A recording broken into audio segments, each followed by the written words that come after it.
Okay, I started the recording now, and I'll share my screen. I'd like to, introduce our guest speaker today, Salem Kunsol, who is a sustainability engineer, and he has worked on projects in the Middle East, Europe, Africa, and the Caribbean. And he's really passionate about sustainability, and having studied civil and environmental engineering, he decided to put environmental in the core of all the projects he's involved in, and he likes to be involved in an early stage of projects, like at design stage, and currently works for TFT as an energy and sustainability consultant. So welcome, Salem. Thanks a lot, Lisa. Really looking forward to this, and thanks for this opportunity. Lovely. I'll share my screen now because we prepared some slides just to kind of visualize the information better, and also we'll hand out those slides after the session. Please give me a thumbs up if you can see my screen. Can you see my screen? Yeah, all good. Okay, amazing. So first of all, and we also received it as part of the sign-ups. Many people ask, like, actually what we mean by sustainability when we talk about workplaces. And we use our analogy or our way of defining sustainability along the 4 dimensions of the canvas that we use normally on our workshops and work with companies. So basically what we mean by sustainability is we like to ask questions in the fields of community, governance, environmental, and employees. And the question should be, when it comes to communities, whether your office or the workplace where your employees working are supporting or a healthy and just society. And I will come back to it later as part of this session, what that means exactly and how you can answer that question. The governance is an important part in terms of what kind of processes, communication systems are in place that would enable those sustainability measures that you're introducing. Obviously, the planet, which everyone I think associates sustainability with, like how to be green, how to reduce the environmental footprint, or being even carbon neutral or zero. And there's a really important aspect of it, how to create an environment where the employees are cherished and their well-being and health is supported and ensured. Okay, and so just to get to some numbers, crunching some numbers in terms of some stats, why actually we care about sustainability in our workplaces or as part of our buildings. So partly it's because 40% of the global energy use is coming from buildings, and that actually amounts to 1/3 of the global greenhouse gas emissions. So it's quite a substantial one. It does matter how we manage our buildings and how we use them. On the other hand, there is a big aspect of the employee well-being, how you treat your employees under the sustainability principles. And some studies and research suggest that employee well-being programs and wellness actually leads to 30% higher productivity, which will end in 20% more profitability for companies. So it's not just about being nice, but it's also something that creates cost efficiency and yeah, just a profitable business. And I'm not going to mention the rest of the figures you can see. So basically, it does matter like how you use your resources, because you can save also. So it's like a really good cost saving strategy for businesses. Salem, anything you would like to add here? Absolutely. I mean, we're talking about buildings at the moment, and in this case, in this specific webinar, we're talking about offices specifically, and they are very significant users and emitters of greenhouse gas emissions. They normally have a lot of equipment. They normally need a lot of air conditioning, a lot of computers, printers, in some cases server rooms, which need cooling as well. And looking at them is a very big step towards transitioning to a more greener economy and reducing our greenhouse gas emissions. But sustainability is also not just about that. The environment forms a very big pillar of it, obviously, but it's also about how we look at the social side of it, how we look at the employees within the building, and that's where the whole topic of looking at the wellness of the employees, how can we create a good environment for them to work in, and how all of this, the environment, the economy, the social side of sustainability, how all of it can overlap together to produce a better environment for everyone, a win-win situation for everyone. Exactly, and I think then we can also start off with one of the biggest topics when it comes to buildings, which is energy management.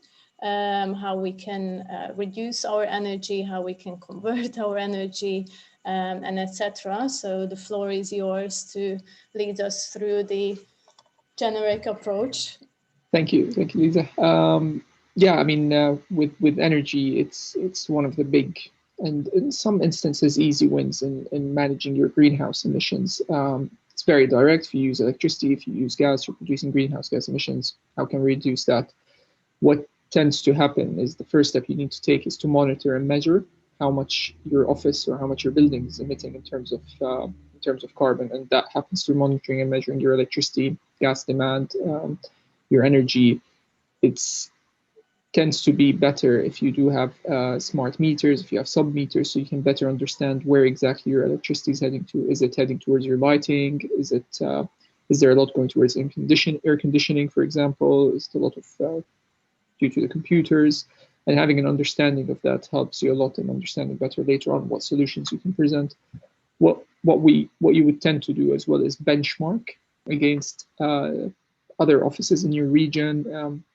In the UK, for example, CIPSI is an organization that deals a lot with environmental and sustainability issues, body, and what they do provide is generic buildings that you can compare and benchmark against. So that would also give you an idea: are you already doing better than other buildings? Are you doing much worse? Which areas are you doing worse? And that will help you decide where to what easy options to target in terms of reducing your greenhouse gas emissions, and will give you a clear path on how to get to that.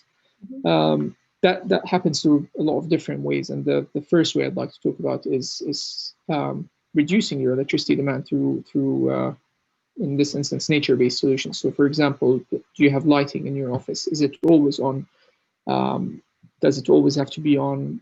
Does it turn off automatically when there's light from the outside? Does it turn off when there's no one in the office, for example? And that's something from my experience that I'm seeing happening a lot at the moment. So you have these automatic lights, you see people waving their hands sometimes to make sure that they turn back on. And during the day, in a lot of cases, in a lot of offices which had a lot of windows, you do see a lot of lights being on, and they're not necessary. That's a very easy and quick way of switching to lowering your electricity demand. Obviously, LED lights are there on the list. They can make massive savings in your energy demand as well.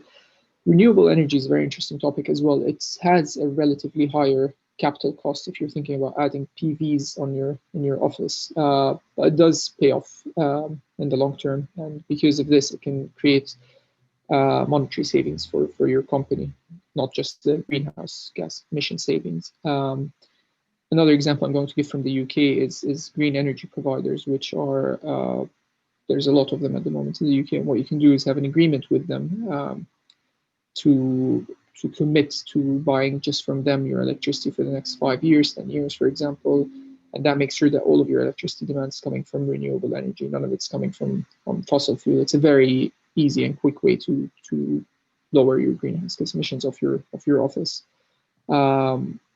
You're lucky because we don't have that option in Hungary. In Hungary. Yeah, I mean, I know quite a bit about it in the UK specifically. I think it's the UK market allows for this, the way the electricity market allows for different companies to come out and do this quite easily. And let's say if you're an office who's turning on your lights all night, for example, when there's no solar energy, what they do is they buy energy from non-renewable resources, but then they make sure that that's offset at a later stage. So it's quite an interesting trade agreement they have in place. Another point that I'd like Lisa to talk about, if that's possible, is the digital footprint as well. Sure. I mean, digital footprint is something I think companies don't really recognize as an issue, or as could be, taken into account as part of their carbon footprint. But actually in some companies, depending obviously on the nature of your service, but for example, if you provide software as a service, or you use a lot of data and data space, then digital footprint can amount to a significant part of your energy use and carbon emissions. There's very easy ways of, but they're very simple ways of actually reducing your digital footprints, such as turning off your PC and your printers at the end of the day.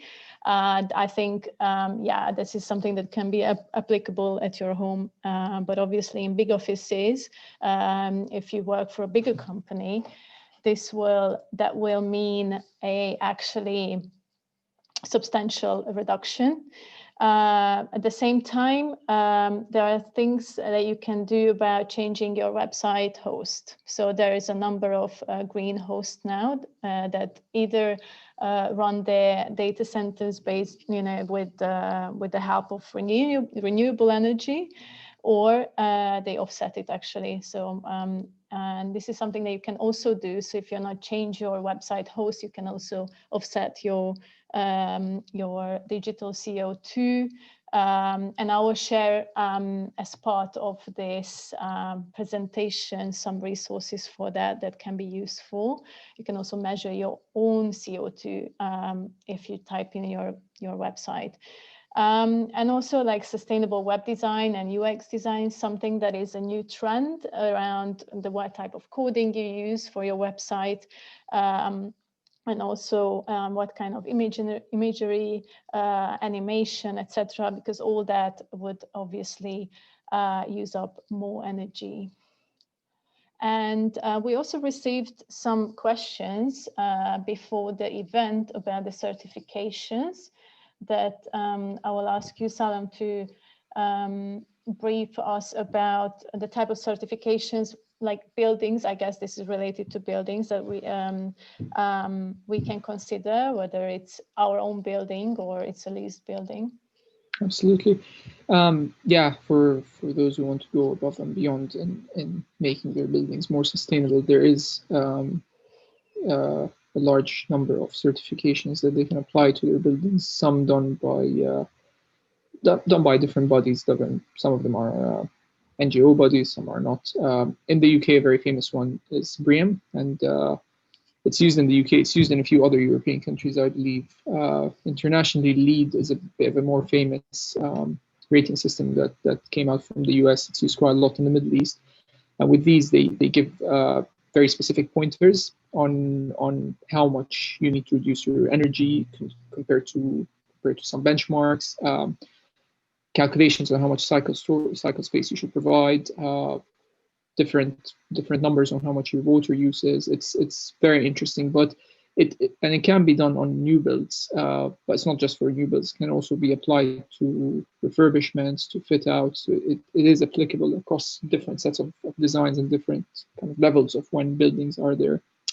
It's very interesting, but you don't have to actually go for the certificate. It's quite nice having the certification, but if you do want to make a change and you're not sure if you want to go for the full certification, In the case of LEED, I'm not very sure, but in the case of BREEAM, it's actually free to just look at the manual for it. So you can just simply just Google BREEAM new construction or BREEAM fit out. You can look at the manual and you can see some ideas from it that you can apply for your building, and then hopefully one day you'll be able to also certify it at one point. Yeah, exactly. I think these websites and certificates give you a good like resource of, you know, tools and best practices, also in benchmarks that you can apply. So it's worth looking at those websites. Okay, going to our next topic, or the big area under sustainability and the environmental impact of a building is actually waste, and how we approach waste management is we just put it there, but basically the first thing would also always be to reduce first, right? So how to make sure that we don't use up so much in order to create the waste at first stage, then think about how we can reuse it, recycle it, and only at last to dispose it. Apparently, between 40 and 60% of the waste in the office can be recycled, actually. So it's really just about properly setting up the systems and yeah, getting all the colleagues and everyone on board. And we should, I will ask you, Salem, to present us some of these different waste types. We can start with the water consumption. How can we actually reduce and reuse water? Absolutely. I mean, it's an interesting thing with waste management because it goes under the whole material use kind of part of sustainability and how we should very efficiently use our materials so that we don't produce waste, but also with waste that we produce to not define it as waste in some sense, but be able to reuse it for other purposes. In the case of water consumption, there's always technical solutions to reduce your flow rate of your taps, for example, so that you're having less water coming out, a bit more powerful at a higher pressure, so that you're washing your hands with the same efficiency as with more water, but you're using less at the end of the day. Same with flushing as well.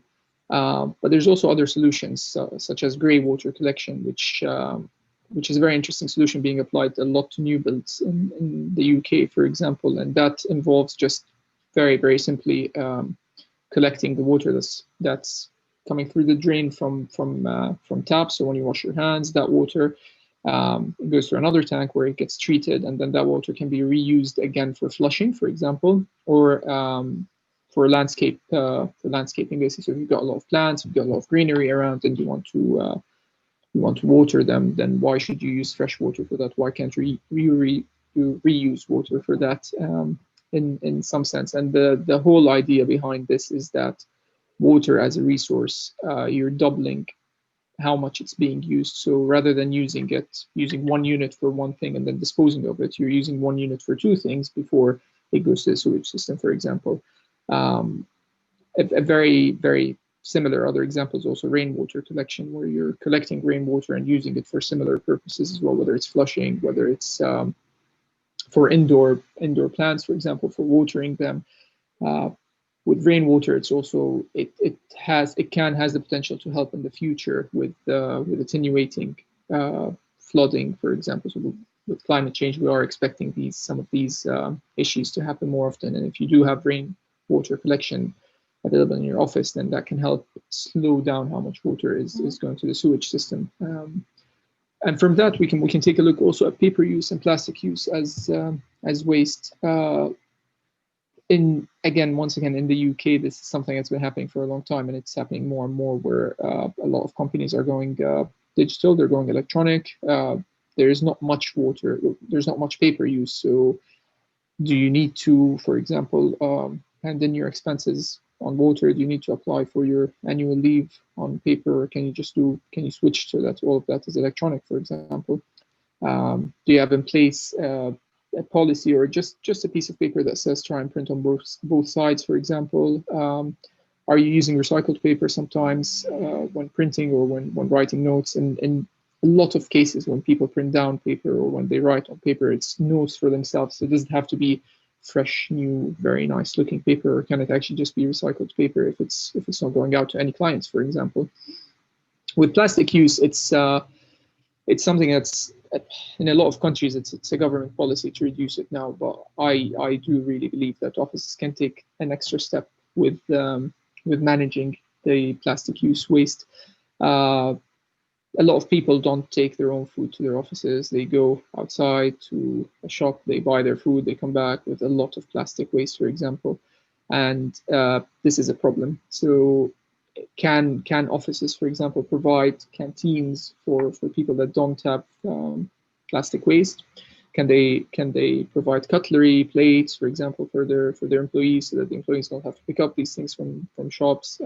Do they provide recycling at all in general for waste management? Do they provide a good recycling strategy? Is it enforced? We will talk about that a bit later in the behavior part, but can you influence your employees to recycle more or to do things more efficiently? And this goes on another step. So this was mainly related to employees kind of plastic use, but the employer and companies, they tend to buy a lot of equipment, and once that equipment starts slowing down a bit, and when employees start complaining and wanting faster computers, what happens to these old computers, for example? One thing I've seen in the past few years is this transition for screens. For example, in graphic design offices, they might slowly, whenever a higher resolution screen comes out, they might buy a higher resolution ones. What happens with these old screens? Can they be donated to charities so that other people use them? Can they be donated to schools so that schools use them, for example? And can they be sold back to the main suppliers who have a lot more experience in recycling them, for example? Do they have to be disposed of? And in a similar manner, I think Lisa will talk now a bit about the food waste as well, and how that kind of fits in with this whole waste reduction strategy. Yeah, thank you, Salem. Yeah, I just would like to have one note on electronic devices as well. It's just really taking that extra step, thinking about instead of like just chucking it out, there's always someone who would benefit from it. So the answer is yes, you can always donate it, you can always repurpose it. It's whether it's not in your country, it might be in other countries, but there's a huge issue about digital inequality in the world. Like in some nations, they don't have basic access to things. And now, considering the COVID-19 situation where we see everything went digital, some people are getting, and population getting even more left behind because of the lack of access to laptop even, or they're just being left out from education and work sometimes. So yeah, and I also mentioned here two really cool companies. One of them is TerraCycle. TerraCycle is one of those companies that said there is no such thing that you cannot recycle. So they basically go everywhere and they find a way to recycle it. So you can make partnership with TerraCycle. I really highly suggest to visit their site. They are almost in every country by now, and they have really cool community projects as well. And the other one is Globe Chain, which is based in the UK right now. They are basically a second-hand office furniture marketplace. What they do is companies or big offices can donate the used furniture, and sometimes they just replace it due to those kind of not because there is any problem with those furniture. So normally they are in perfect condition. It's just because they want to upgrade the design or their current appliances. And through this website, they donated to charities and NGOs. So it's a good way to get free furniture. And yeah, talking about food waste. So I guess when we speak about food waste in an office, that means more the part like what you buy, or if you work in a bigger company, then you normally have a canteen. So you can have a big influence as an employee as well, asking the canteen what they do actually with the food that is left at the end of the day, or who is your actually provider, who is the supplier who's providing the food. Could it be actually replaced with the one that is has maybe healthier, more vegetable-based menu, and they're part of maybe some food programs. And I know, for example, many impact hubs are part of now. They are running these food hackathons and food programs in order to find ways of how we could actually redistribute what is there and not to waste so much, because 1/3 of the food is actually wasted globally, which is something to that everyone can solve it in its own way somehow. Composting, I put composting there, but I think it's mainly applicable for our homes. Composting might have a bit of a complexity in offices, because it is considered as hazardous waste in some countries. So you need a special permission for that, but it's not impossible. So it's always worth asking. But there are many techniques how to do it in your own home, especially if you have a garden. Then it's easily, you can easily implement it. And shall we go to our next slide? Which is about, as we mentioned in the beginning, the well-being of the employees, which is important in terms of, it's a big, chunk of the sustainability topic when it comes to workplaces. And then Salem, if you could just walk us through what are the aspects that we should consider about employee well-being. Yeah, I mean, like you said, it's a big aspect of sustainability, and I think in this case we also talk about quite a few solutions that benefit both your employees and the environment. So talking about travel and transport, for example, video conferencing instead of flights, it's a very, very big step. And now with COVID, I think we've been shown that we can hold a lot of meetings without needing a plane to go for a one-day meeting in a different continent, for example. We can do a lot without the need to travel everywhere. So I think that's a very, very big thing. This does overlap slightly with flexible working as well, that it does work, and you might not need to travel as much as you think you do.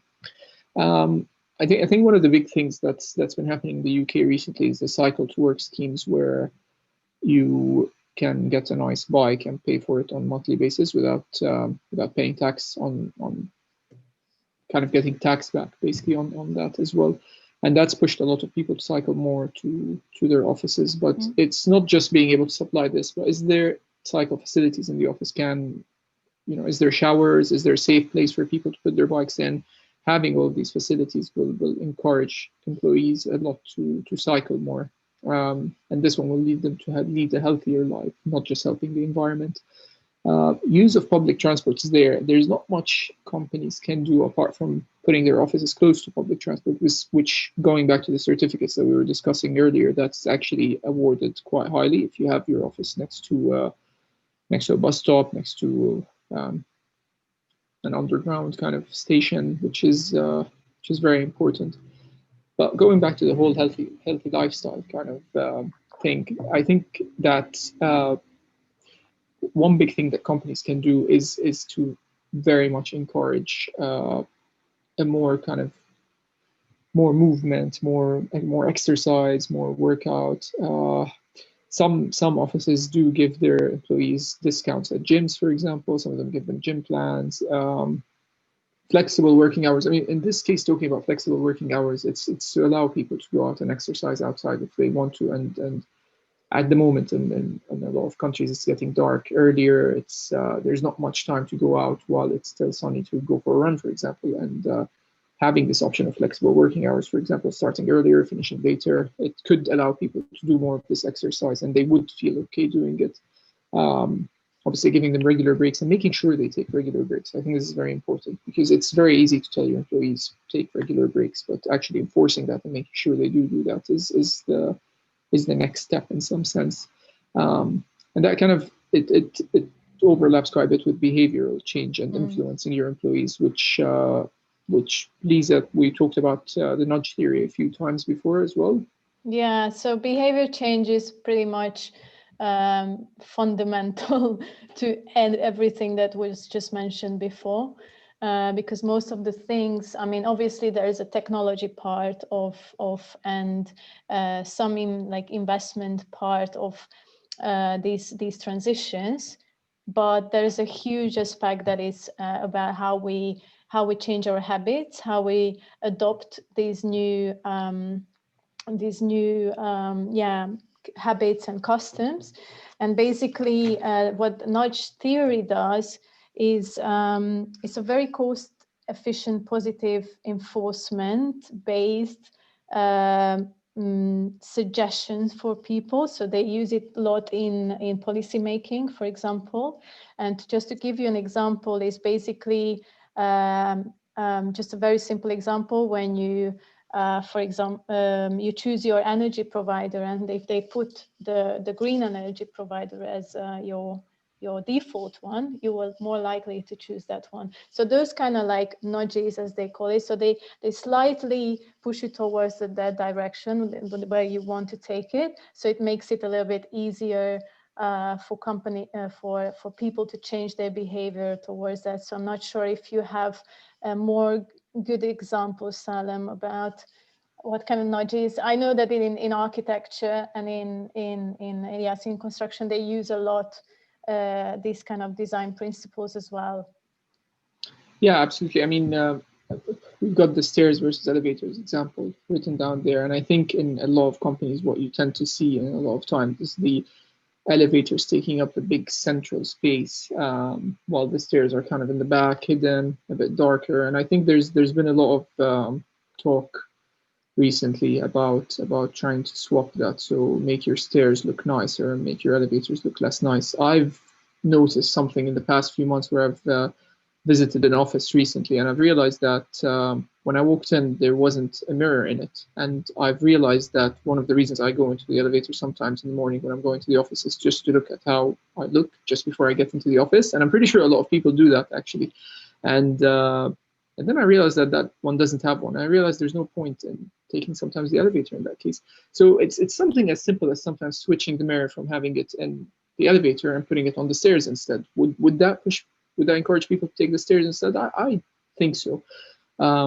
There's a lot of other ideas as well. Make the stairs a nice place. Make it so that there's music playing. Make it so that there's paintings to look at, and change these things around so that people always feel like they're being encouraged to visit that area. Yeah. Obviously, elevators are a very vital part of buildings, and they do need to be there. But this is another one of these steps that leads to both benefit to the environment and to healthier lifestyles as well. And I think it's a very easy solution in some sense. And it's just thinking about what people want to do, why they do what they do. Another point is about competitions, challenges, and it's challenging your employees to sometimes do the right thing. So I've heard of a company that's given competitions to how much they've reduced. Different teams have reduced their electricity demand, or different teams have which one has produced the least waste, which one has produced has recycled the most, for example, and giving a small award to the winning team once a month, once every 2 months. It's a very, very easy and quick solution, but actually, it, like you said, it nudges people towards doing the right thing in a lot of cases, and sometimes all they need is just a small push to do that. Yeah, and guys, it's efficient because it's subtle as well. So Yeah. sometimes you don't. That's why they say sometimes that it's manipulative in a way, because you don't even realize. But if you give all the options, really, then if you don't limit the person, from all the options, then it should not be, it should not be a bad thing to do. And yeah, like gamification is basically that. So we use it in education as well. Sometimes it's the best way to learn because it's a fun way to do it. And people like these kind of things like competitions and stuff. Yeah, I also shared a nice YouTube video about the Nash theory in the resources file, so it's going to be shared after. Yeah. And interior design, so let's debunk the thing about green plants, because that's the thing that we see when when people associate sustainable places with, they always associate it with green plants inside the building or outside or on the roof, or so it's all should be very lush and green. So is it something that is true about sustainability? What's your view on it? I think it definitely helps. I mean, plants do in general improve the air quality of the area they're in, and that's something that's very good, having a green wall, for example. But it's also how interesting these things can become in an office. So if you have plants in your office, if you do make it green, it's also it's a big contributor to the employee well-being. If they look around and it's not all gray or it's not all mono, but they actually see plants around them and they see green walls, they're more inclined to sit near them. They're more inclined to show interest towards them. And I think that's one of the biggest things when it comes to plants.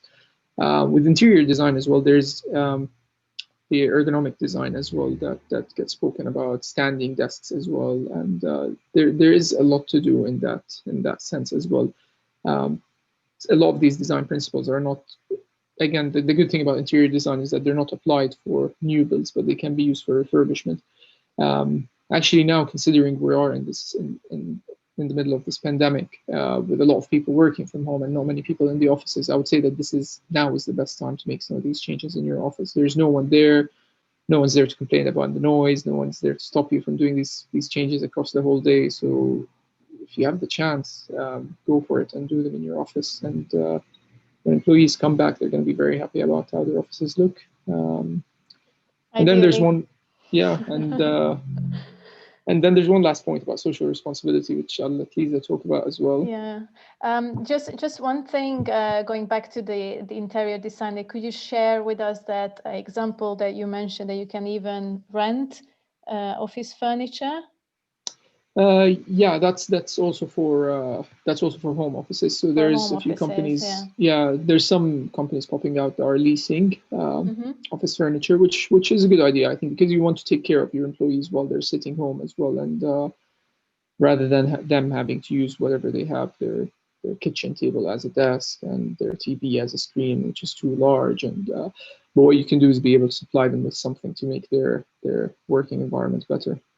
Yeah, exactly. And it's really, it ties well into circularity, as like shifting to like service-based businesses. So instead Absolutely. of buying it and producing again a waste that you may use at home, but then you might not need it as much. Instead of that, you can just rent it for the time you will actually need it. So Yeah. I find it's a really cool idea as well. And yeah, social responsibilities I mentioned in the beginning, although it may seem like we don't have, and like office spaces don't have much to do with communities, but actually they do, because apart from, you can see you might have encountered the usual CSR, the corporate social responsibility measures, like the volunteering days that you can contribute with your time, like, I don't know, once a day or per month or per quarter. They allow employees to volunteer for an NGO or community organization. But apart from that, or beyond that, I think there is so much more that companies can do. For example, to make partnerships with these organizations. So, and as I mentioned before, when we were talking about food, it could be even ordering food from one of these like social enterprises, for example, that stand for some kind of value or social cause, or just simply they order from small farmers, or they provide local food, etc. So including these organizations as part of your supply chain and as part of your office operation is it is also a solution and something that might be a bit overlooked when we talk about sustainability in the workplace. So now that we have always been through this 2020 and all the world turned upside down, most of us, the lucky ones, could actually work from home. So basically our private life and work life, it's kind of intertwined. There's not much we can actually differentiate from, and it's really hard to actually, like pull up the limits between the two horizons. But considering that, and that it may actually continue for a while now, or it may be actually a long-term trend in the future, as we see in studies and projections about home office becoming normal at companies. What are the three things that you would suggest us, like I'm sitting at home, changing tomorrow, that would create a more sustainable, I don't know, workplace or home office here? You're on mute. Sorry about that. I think the responsibilities of making a better kind of home office falls on both the employees and the employers. But thinking about it from an employer's perspective, I think it's very important to make sure that your employee's life is not, it's not kind of mixing the work life and the private life too much, and that they still have control over when they work and when their work stop. And I think if you are an employer, if you are a company who really does care about how their employees are or how their well-being is, then it's a big part of your responsibility to make sure that they're stopping work at the right time, that they're not overworking themselves, that they're not checking emails 24/7. One thing from the employee perspective, for example, and I actually started doing that, is to is at the end of the day or at the end of the week, just shut down your laptop, put down your screen, put down everything that looks or resembles your work office, and just hide it somewhere until you have work the next day. Just hide it away from you, and it helps a lot. It just makes you feel like you don't want your living room or your bedroom to look like an office 24/7 either. So it's just to kind of separate these two realities from each other in some sense. And don't work from your bed, right? And don't work from your bed. Obviously, yeah. Worst thing you could do. Worst thing you can do. I think another kind of point towards an employer's perspective, this thing we discussed earlier about leasing as well, equipment. I think it's also a very good idea to provide a good working environment for your employees. You still have responsibility over their working environment. I think whether they go to the office or whether they decide to work from home, especially in this case where some people don't have the option to go to the office. And I think because of this, you need to make sure their work environment is still safe. Do they have a good chair? Do they have a good screen? Do they have a good keyboard? All of that is I believe the responsibility of the employer. And then finally, looking at some of the other things, whether it's turning off the electricity before you go to bed, whether it's turning off the lights, it's general things that are applied to your household in general. But you should always make sure that is also working with your office equipment. Don't leave your laptop plugged in all night. Don't keep your screen on until the next morning. Thank you. Switch to smart meters. Switch to smart meters. In the UK, yeah, because they say, as soon as you start measuring it, you realize how much you can save as well. So yeah, absolutely, it's very crucial. Well, thank you so much. If someone wants to keep in touch with Salem, here's his contact details, and you can also find us on LinkedIn, both of us, if you have any questions. I'm not sure if anyone would like to add anything to the session today. I will stop sharing my screen now. Any best practices you can share with us, or questions to Salem or myself? No? Okay. You can always email either of us. Email or give us a shout through email or on LinkedIn. And otherwise, I think thank you so much, Salem, for your time and sharing your valuable expertise today. Thank you. Oh, we have to. Vanessa is asking if we could get the press you were sharing. The press, you mean, I guess, the materials. Yes, of course. So everyone who attended today will receive a handout of the slides.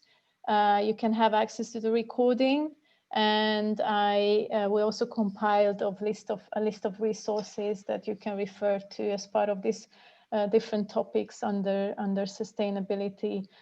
So some really cool links to YouTube videos and other reports and a compilation of best practices. So that's going to be all shared. Yeah, so I think I then answered your question, Vanessa. So if there's nothing else, I just would like to thank you all for joining us today. Here is tonight.